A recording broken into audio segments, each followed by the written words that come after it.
सैफ अली खान पर जो अटैक हुआ वो बॉलीवुड के लिए एक वेकअप कॉल है, क्योंकि बॉलीवुड बड़ी शान से कहता है कि कागज नहीं दिखाएंगे, लेकिन आज एक ऐसे ही कागज न दिखाने वाले इंसान ने, एक इलीगल बांग्लादेशी ने एक जाने माने एक्टर के घर में घुसकर उसकी फैमिली के सामने उस पर अटैक किया। लेकिन बॉलीवुड तो सो रहा है। क्या बॉलीवुड इस इलीगल बांग्लादेशियों के प्रॉब्लम के बारे में खुलकर बात करेगा? उनकी खुद की कम्युनिटी पर अटैक होने के बाद भी क्या खुलकर इस पर कभी भी कोई मूवी, कोई सीरीज बनाएगा?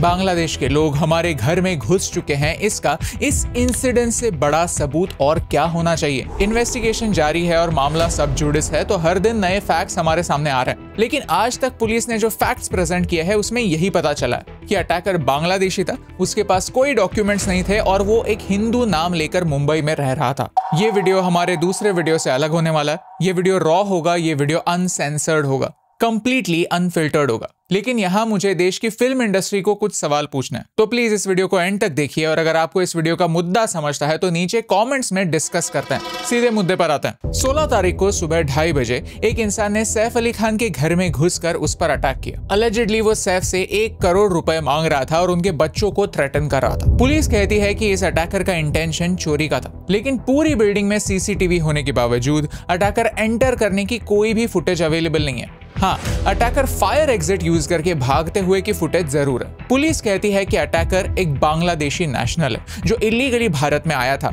और भारत में आने के बाद उसने अपना नाम बदलकर विजय दास कर लिया।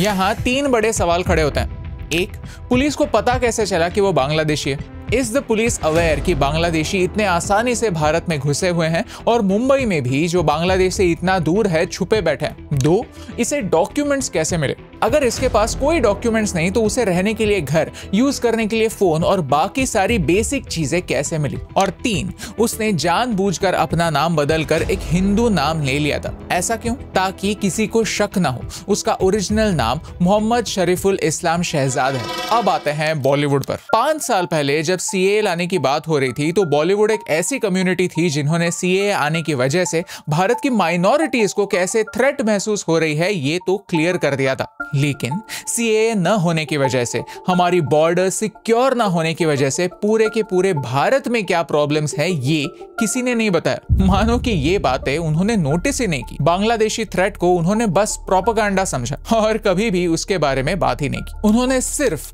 एक साइड का सच दुनिया के सामने लाया। आई एम नॉट सेइंग कि सैफ पर जो हुआ वो उसके लिए खुद जिम्मेदार था या फिर बॉलीवुड एज अ कम्युनिटी उसके लिए जिम्मेदार है। नो, लॉ एंड ऑर्डर का फेलियर ही, क्राइम ही इसके लिए जिम्मेदार है। बट मुझे बॉलीवुड के इस क्राइम से दिक्कत है कि वो सिर्फ एक पर्सपेक्टिव से सच दुनिया के सामने लाते हैं। और हमारा भारत है ही कुछ ऐसा देश जहां हम एक्टर्स को हीरो समझ लेते हैं और वो जो भी कहते हैं उसे थोड़ा हद से ज्यादा ही सीरियसली ले लेते हैं। यहाँ एक बड़ा प्रॉब्लम मुझे हाईलाइट करना है कि सीएए में साफ लिखा हुआ था कि ये किन पर लागू होता है और किन पर नहीं। मुस्लिम समाज के लोग या फिर कोई भी माइनॉरिटी के लोग जो ऑलरेडी भारत का हिस्सा हैं, जो यहाँ पैदा हुए हैं, जिनके पास प्रॉपर डॉक्यूमेंट्स हैं, ये कायदा उनकी सिटीजनशिप छीनने के लिए बना ही नहीं था। लेकिन फिर भी समाज में एक डर फैलाया गया। कहा गया कि कागज नहीं दिखाएंगे। कोई भी इंसान अगर भारत में है तो वो इंडियन ही है, उसे ये प्रूव करने की बिल्कुल जरूरत नहीं होनी चाहिए। अगर कोई इंडिया में है और वो इंडियन जैसा दिखता है तो वो इंडियन है,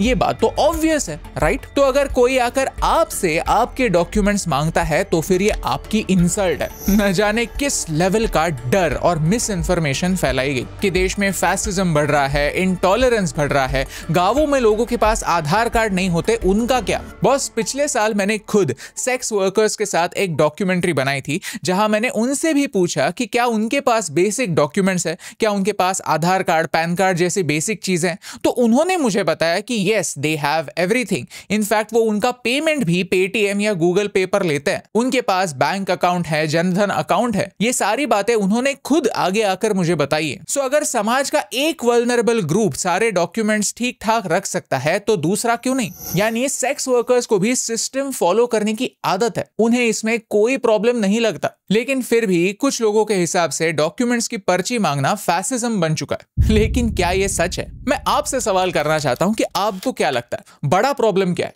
एक साइड पर है बॉलीवुड कम्युनिटी जिन्हें लगता है कि एक आम इंसान से उसके डॉक्यूमेंट्स चेक करने के लिए पूछना एक इंसल्ट है, ये देश में प्रॉब्लम क्रिएट कर रहा है। या फिर दूसरे साइड डॉक्यूमेंट न पूछना देश में प्रॉब्लम क्रिएट कर रहा है। एक्चुअल प्रॉब्लम क्या है, डॉक्यूमेंट्स पूछना या डॉक्यूमेंट्स न पूछना?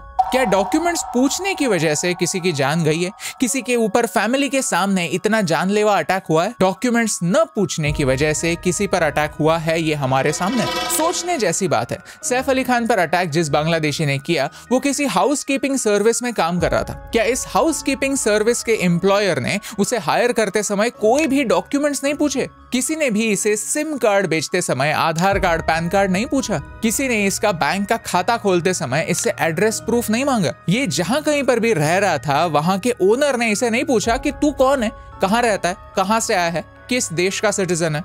ये बेसिक सवाल ना पूछना क्रिमिनल। डॉक्यूमेंट्स पूछना आपको इंसल्ट लगती होगी, लेकिन डॉक्यूमेंट्स न पूछना लॉ एंड ऑर्डर की इंसल्ट है। तो इस वीडियो के थ्रू मेरी बॉलीवुड से एक रिक्वेस्ट है कि एक और पोएम लिखी जाए, हम कागज दिखाएंगे, क्योंकि हमें गर्व है कि ये देश हमारा है और हमें गर्व है कि हम लॉ अबाइडिंग सिटीजन्स हैं। हमने कुछ भी गलत नहीं किया है और डॉक्यूमेंट्स दिखाना देश के लॉ एंड ऑर्डर को मजबूत बनाता है। किसी से डॉक्यूमेंट्स मांगने में मांगने वाले को शर्म आने की कोई जरूरत होनी ही नहीं चाहिए। डर रूल तोड़ने वालों को होना चाहिए, क्योंकि जब तक रूल तोड़ने वालों को डर नहीं होगा, उन्हें सजा नहीं होगी, तो सजा उन्हें ही होगी जो रूल्स फॉलो करते हैं। जब तक इन इलीगल बांग्लादेशी लोगों को हम आइडेंटिफाई करके डिपोर्ट नहीं करते, तो उनका बर्डन आप पर और हम पर ही आएगा और ये देश के लिए डेफिनेटली डेंजरस है। इस वीडियो के थ्रू मेरी बॉलीवुड से एक रिक्वेस्ट कि हमें अननेसेसरीली एक अच्छा नेबर बनने की कोई जरूरत नहीं है। हाँ, जो हमसे अच्छा बर्ताव करते हैं उनसे अच्छा बर्ताव करना स्वाभाविक है, लेकिन हमारे आस पड़ोस के कुछ देश डायरेक्टली या इनडायरेक्टली हम पर अटैक्स करते हैं। भारत में स्लीपर सेल्स चलाते हैं और देश में घुसकर क्राइम फैलाते हैं, और बदले में हम क्या करते हैं? हम मैं हूं ना जैसी फिल्में बनाते हैं, जहां हम पाकिस्तानी मिलिटेंट्स को नहीं, इमेजिनरी इंडियन मिलिटेंट्स को विलन दिखाते हैं, सच को सच कहने से डरते हैं और कन्वीनियंटली एक झूठी रियलिटी क्रिएट करते हैं। कम्युनल हार्मनी के नाम पर झूठी कहानियां बनाते हैं। Look, I am not saying that Bollywood is evil, but Bollywood is not real anymore. Bollywood में बार बार हमें ऐसी ही कहानियां सुनाई जाती है कि एक झूठा पिक्चर पेंट हो जाता है। बॉलीवुड बार बार सच को छुपाता है क्योंकि सच कन्वीनियंट नहीं होता। Let me make this very very clear. Saif के साथ जो हुआ वो एक सिक्योरिटी फेलियर है। I am not blaming the Bollywood community for the attack that happened on Saif, लेकिन आज बॉलीवुड के पास पावर है इस इशू को वो जो है उसे वैसा ही बताने की। इंडियन मुस्लिम्स के पास वो पावर है एडमिट करने की कि यस, बांग्लादेशी इलीगल इमिग्रेंट्स देश में घुसे हुए हैं और वो समय आने पर हम पर भी अटैक कर सकते हैं। तब उन्हें कौम याद नहीं आती, तो हमें भी उनकी कौम याद करने की कोई जरूरत नहीं है। उन्हें सिर्फ कौम के नाम पर हमारे घर में जगह देने की कोई जरूरत नहीं है।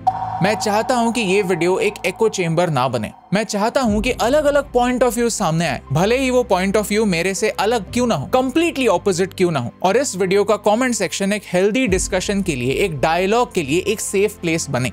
तो प्लीज आपको इस इशू के बारे में क्या लगता है हमें कमेंट्स में जरूर बताइए। अगर आप चाहते हैं कि ये मैसेज आपकी फेवरेट सेलिब्रिटी देखे और थोड़ा सेल्फ रिफ्लेक्ट करे, अपने बबल से बाहर निकलकर थोड़ी सी दुनिया देखे और सोचे कि इस देश में क्या हो रहा है, तो उन्हें इस वीडियो में टैग कीजिए। उनके साथ इंस्टाग्राम पर, ट्विटर पर ये वीडियो शेयर कीजिए, क्योंकि अगर समाज की इस बीमारी को सुलझाना है, आगे जाकर ये अश्योर करना है कि कोई भी बांग्लादेशी घुसपैठ आप पर अटैक ना करे, तो आपको खुलकर इस प्रॉब्लम के बारे में बात करनी ही होगी। सही सवाल करने ही होंगे, जैसे हमारे बॉर्डर्स सिक्योर कब होंगे, देश में बसे बांग्लादेशी इलीगल इमिग्रेंट्स को हम डिपोर्ट कब कर रहे हैं, सीएए तो आ गया, अब उसका इम्प्लीमेंटेशन कैसे होगा, कब होगा। ये सवाल इंपॉर्टेंट है और यही इंपॉर्टेंट सवाल आप तक पहुंचाने से मुझे फर्क पड़ता है।